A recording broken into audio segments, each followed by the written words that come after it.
All right, welcome back to another episode of the For the Cap podcast. In this episode, we're going to be recapping the Warriors versus Blazers game, where the Warriors lose to the Blazers again for the third time this season.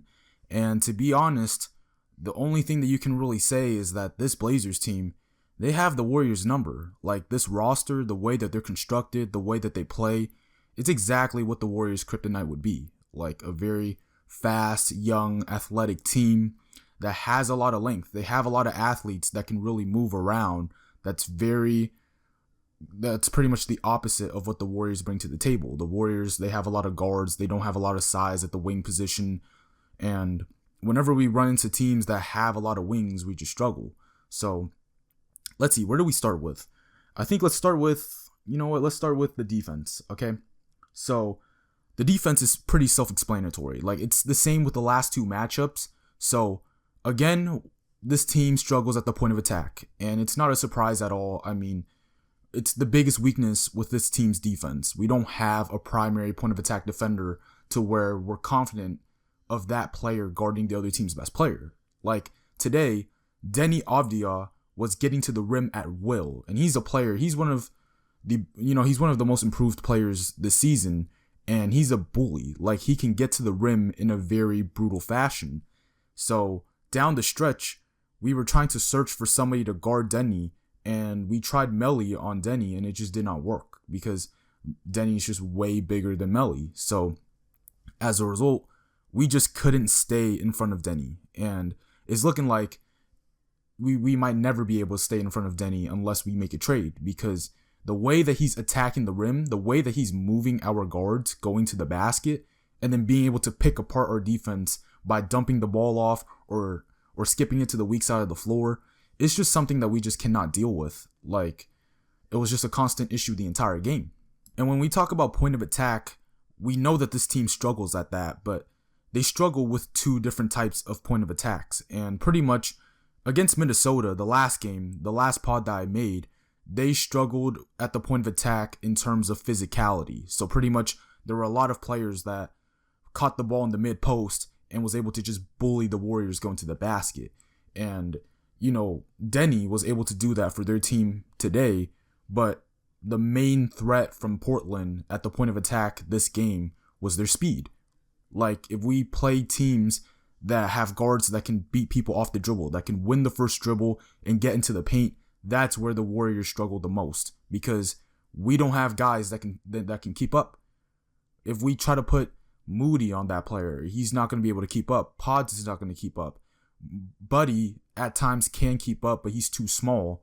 Melli, he can keep up, but again, like for an example, Deni's a much bigger player than DeAnthony Melton, and those are the matchups that Melton's going to lose, because against a matchup, for an example, like Tyrese Maxey, he can better keep up because that's more so his strong suit. Like he can use his speed.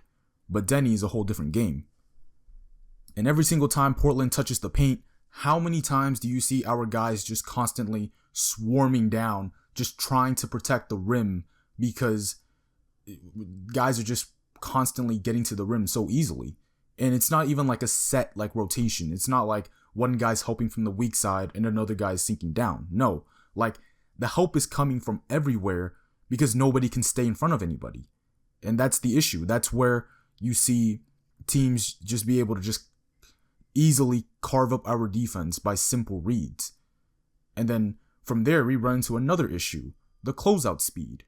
And we'll get to that in a minute, but another thing I would just like to say is that QP has been a very good defender for us when he's in his spots. So meaning when he's camped underneath the basket, that's where he does his best work as a defender. But when he has to guard ball screens with guys like Shaedon Sharpe and Deni Avdija, that's where he really struggles, because those are guys that can really just penetrate quickly, and that's where it catches post off guard because he can't really move his feet that quick. And that's where some of his vertical rim protection can become a little inferior.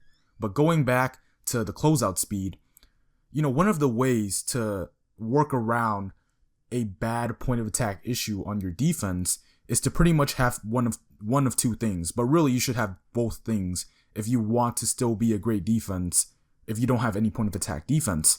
And pretty much you need a rim protector. So a guy that is a good low man, a guy that can alter shots at the rim, but also be able to break plays up. Like they can break up lobs at the rim. And then you also need players that are good at closing out. Guys that can close out fast and not give up clean penetration. So if you have guys that can essentially cover ground, meaning they can stay in different spots on the court and be able to take multiple things away, that's essentially what you would need if you don't have any point of attack defense. And pretty much these are teams similar to like Portland, and OKC is a good example where they have a lot of long athletes that can close out to the rim, can close out to the 3-point line fast. And because of their length, because of their size, they wouldn't easily give up a closeout attack. Because for the Warriors, there's times where they do close out fast, but because they're very small, they overcommit to the closeout and then they just give up clean penetration. But then if you watch a team like Portland, for an example, Portland, they close out very fast, and because of their athleticism, because of their ability to defend on a string, they can easily take away shots and opportunities that a team like the Warriors can't. And the Warriors, they don't have enough people, or should I say they don't even have the personnel to be able to run guys off the line and be able to defend on a string. They need that because they don't have any point of attack defense. And another thing is when they're guarding pick and roll. So for an example, down the stretch, they had to blitz Deni Avdija pick and rolls because, again, they have no point of attack defense. So TJD and De'Anthony Melton, they were pretty much hard trapping Deni Avdija at half court. But the issue is when you trap and you allow Deni to get the pass off, that's where you're in trouble because now your defense, they're giving up a numbers advantage. So you as the center, for an example, TJD, he has to run back. He has to essentially sprint back into the play to not give up a 4-on-3 advantage for a long time, because in basketball, you're going to give up advantages, but the key is to minimize the window of those advantages. So if you're going to give up a 4-on-3 advantage, you want to make sure that you minimize the time that you give that up. You don't want to allow a 4-on-3 advantage for a long period of time. You want to be able to just pressure the ball handler and get back into the play. And that's something that TJD just couldn't do. Like, he made Deni pick up his dribble, but he didn't run back into the play to take away the lob, to take away, guys having to sink down and cover the center or whoever was down there. Because if he does sprint back, then those guys have a better opportunity to then help down at the rim, but then also be able to close out. If you don't get back in time, their shooters can just get easy looks, and that's what was happening down the stretch. So all in all, their recovery rate with their closeouts, their lack of personnel for having good closeout defense, and then their lack of schematic execution of being able to run back and having their center run back and get back into the play, those two things pretty much failed them on the defensive end because they can't control their point of attack issues. Like, if you're not a good point of attack defender, you can't change that overnight. That's the thing. And of course you can make a trade to address that issue, but if you really think about it, the Warriors have always been a heavy defensive help side team. So if they're going to make a trade, they essentially should look to upgrade for bigger bodies that can move on the perimeter. And ironically, somebody that the Warriors could have used tonight was Jonathan Kuminga. And, Jonathan Kuminga doesn't always display his athleticism in the right way, especially in this context, meaning closeout defense.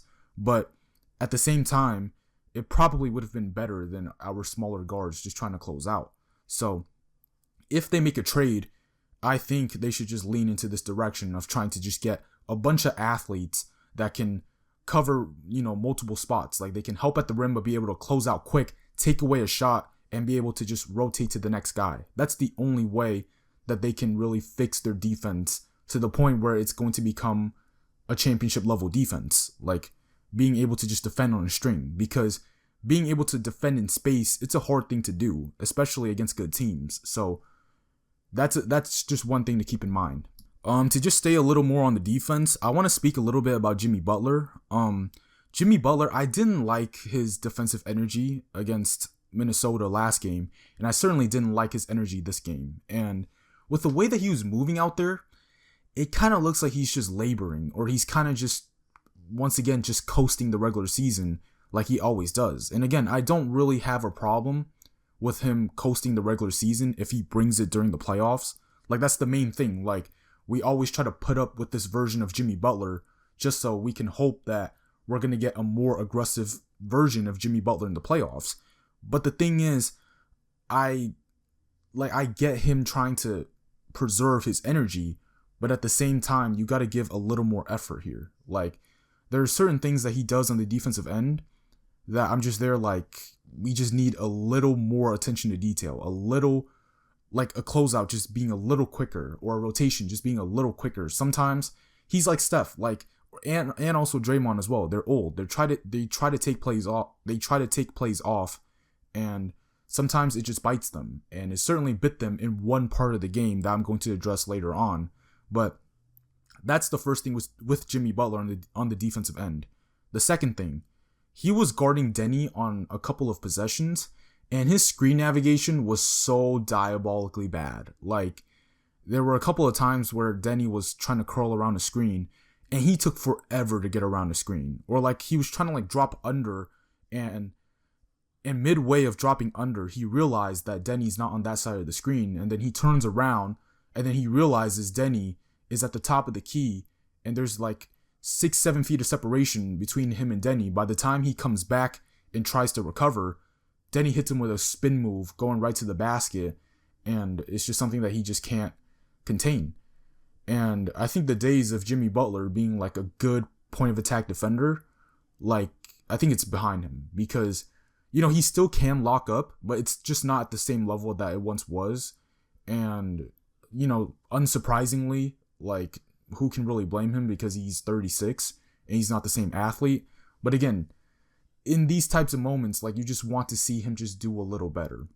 But here's where we get to the bad part of the game. This is the part of the game that started to get dicey, and where we pretty much started to, or if I'm being honest, we lost the game at this point. So pretty much, Steph went off for a 50 piece, right? And everything about him, like on the offensive end, his scoring, his handle, his ability to be able to lead this team as the first option, it is clear, it is apparent. Like, him at his best, he is at minimum an all NBA second level team.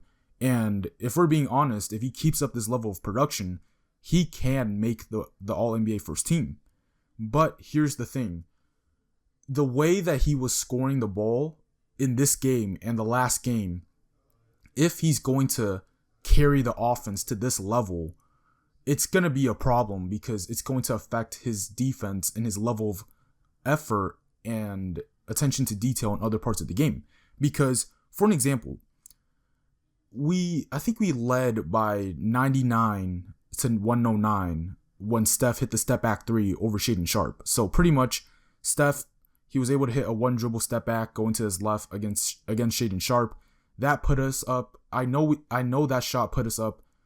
I think up to like 109. So I forgot what Portland's score was, but pretty much we had a good lead. That's the point. We had a good lead to be able to run away with it.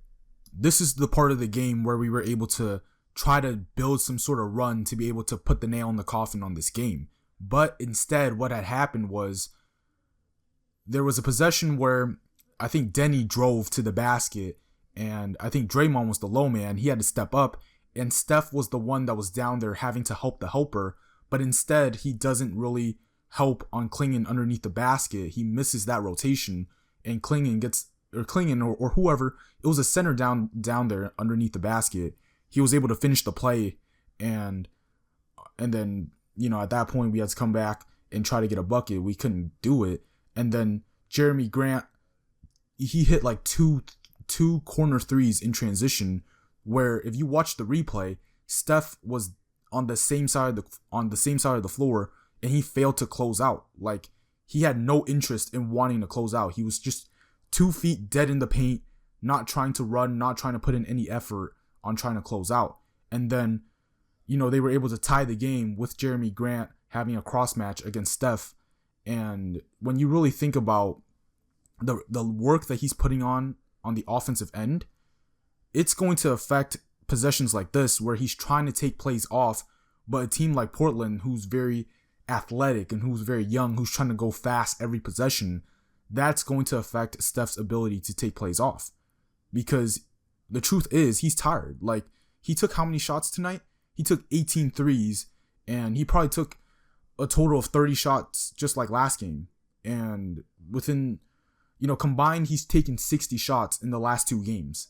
That's a lot of work. And especially when you think about the way he gets those points, like he's running around off the ball, and, he has to deal with Portland's speed. That's the thing. Portland's speed is very hard to deal with, especially against a team like this.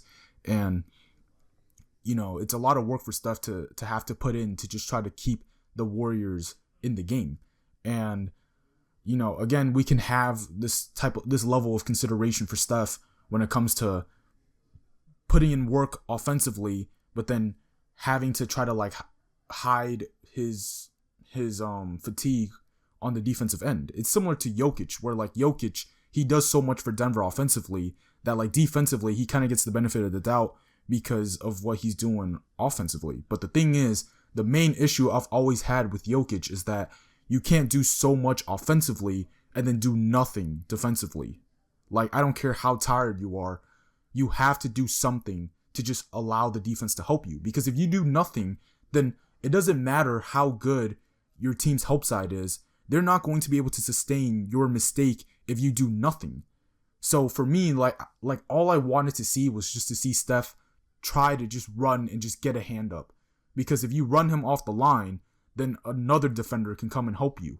That's the thing. But if you don't do anything, if you just stand there and try to preserve your energy, then you're allowing the other team to just get wide open shots. And Jeremy Grant, he was feasting just as a play finisher, a spot up shooter. And, I thought that run was pretty much the run that ended any chance for the Warriors to win the game. Because at that point, that was the only chance for us to really try to run away with the game. Because Portland, they had an answer for every single run that we had all game. So if we weren't able, start of the fourth quarter, Steph played the start of the fourth quarter, which you don't normally see. And if you can't string together some type of momentum here, as the game goes on, it's going to favor Portland because of their youth. And, Steph, towards the end of the game, he had 2 bad turnovers, and you can see the last turnover that he had. So they ran an ATO for him where it was the same ATO against the Denver Nuggets where he was able to hit that deep bomb that sent the game to overtime. And pretty much, once Draymond caught the ball and tried to hand it off to Steph drew 2, but because of Portland's speed, the way that I think it was either Caleb Love or Sissoko that guarded Steph, when they switched on to Steph, they switched hard, and pretty much that sped Steph up a little bit just to want to get rid of the ball to Draymond. And guess who was there? It was Toumani Camara playing that passing lane, and he turned it over. But once he turned it over, if you paid attention, when Steph turned it over, he had no interest in wanting to run back on defense. Even when he missed that layup, when he got downhill and had pretty much a free layup, but he smoked it because you could probably attribute that to the fatigue because, again, he's running around a million screens trying to get a shot off, and that's taxing on your body. So you can imagine him trying to get low, trying to just beat the guy off the first dribble and then get to the rim. He probably just blew out a flat tire. And again, once he missed, he didn't even want to run back on defense. And that's where you can see, if you've been hooping for a long time, if you don't have any desires to want to get back on defense, it just means one thing and one thing only. And it just means that you're tired. It means that you don't want to engage into this track meet with a young team. You don't want to run up and down the floor because, again, you have to preserve your energy as a 38-year-old guard. So, yeah, this is where we're at with the Warriors. Steph, he can certainly score and lead his team at a high level. However, if he can sustain this and if you want to lean into this, you got to be able to you got to be able to make a move to get more athletes at the point of attack to help the defense, to give him opportunities to do what he wants to do on the offensive end. Because, the Warriors, they have issues on both sides of the floor. Like, they have clear, glaring issues at the point of attack on the defensive end, but then they're also like 22nd offensively, which is crazy because you have Steph Curry on your team. How are you, like, before they were I think last season they were a mid offense. This season, they're a below average offense. And again, I mean, you can probably attest that to some, bad performances from Steph, but I mean, some of his best performances are even greater. So, like, they should be able to balance that out. But instead, the Warriors are still somehow a below average offense. And that's where you got to start thinking, like, where is really the issue here? Is it really the defense? Because the defense, by statistics, they're still a top level defense, which is crazy. Because when you watch them play, you almost don't really believe in the defense because of their issues. But then you look at the stats, and then they also indicate that they're a bad offense.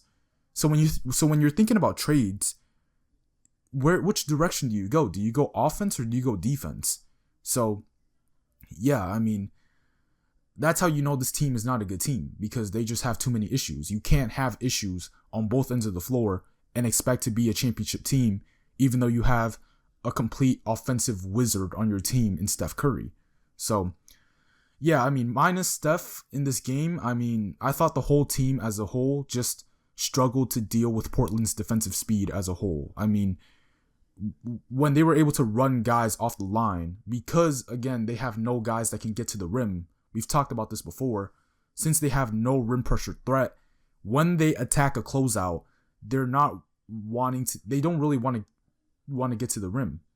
Donovan Clingan's there, Robert Williams is there.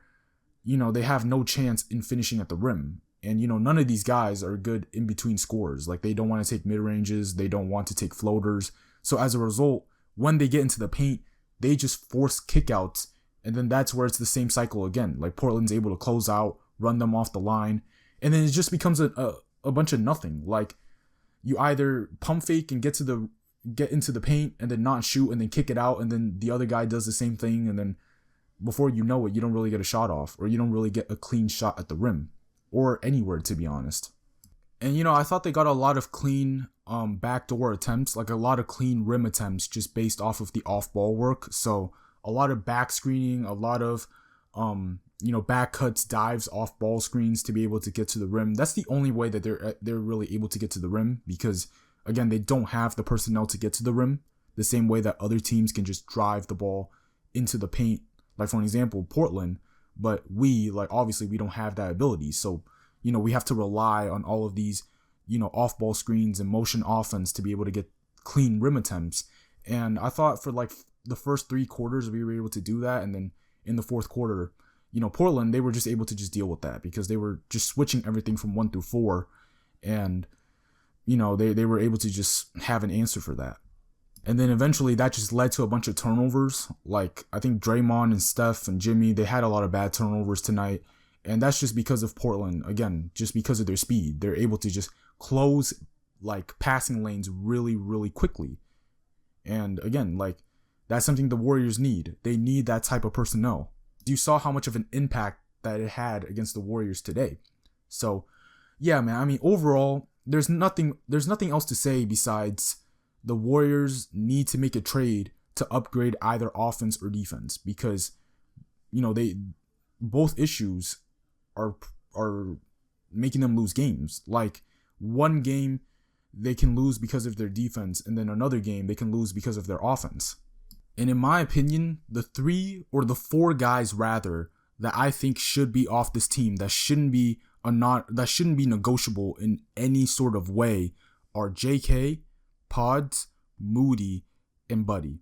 I think if you make a trade, all 4 of those guys should be off the team come January to February. Like, if these guys are somehow still on the team when we get to the deadline, there's something wrong with this team, because all 4 of these guys, either don't do their jobs on this team, or they have another person on this team that can already do their jobs. So for an example, JK is the only guy that doesn't really do his job, or he's not really a clean fit with this team. You know, the writing's on the wall. Like, this partnership is not going to work. He clearly views himself in a different way than this team does. So the sooner that we get rid of him, the better. Just because he has trade value, like the rest of the league clearly values him. So if we can take advantage of that, I think we'll be in a good spot. And then, you know, Pods, he's supposed to handle the ball, and he just can't handle the ball. So guess what? In comes Pat Spencer, who can handle the ball, and that's where your job is in jeopardy. And then you think about Buddy Hield, we need him for spacing. In comes Seth Curry, who for some reason got a DNP this game. I don't know why. You know, I have yet to see any sort of reasoning from the press as to why Seth Curry hasn't been playing in these last 2 games. So hopefully we'll get more answers on that. But Seth Curry, I mean, his comeback game, his debut game against OKC was very impressive. The way he was scoring off the ball, the way he was creating in his spots as well. Like, he was coming off of a pin down, and then it flowed into a rescreen, and he was able to just make a couple of step back pull-ups. Again, something that nobody else in this team can do. So, and then another thing, he came off a pin down, drew 2, and then was able to just get rid of the ball.